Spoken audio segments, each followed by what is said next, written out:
Una perturbazione atlantica porta a tempo instabile con piogge e locali temporali nella giornata del 19 maggio.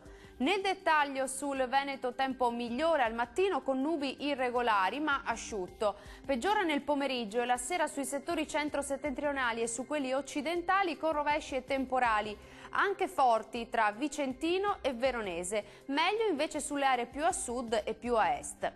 Temperature massime tra i 22 e i 27 gradi, valori minimi tra i 14 e i 16 gradi circa. Spostiamoci ora sul Friuli Venezia Giulia.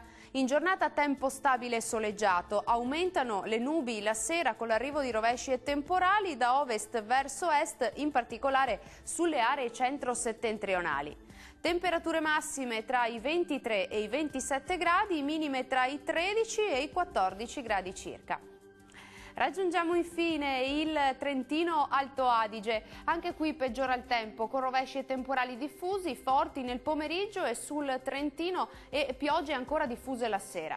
Temperature massime tra i 22 e i 24 gradi, minime intorno ai 16-19 gradi circa. Il mare sarà mosso, localmente poco mosso nel Golfo di Trieste, i venti invece saranno moderati e sudorientali. Dal meteo di Antenna 3 è tutto, arrivederci!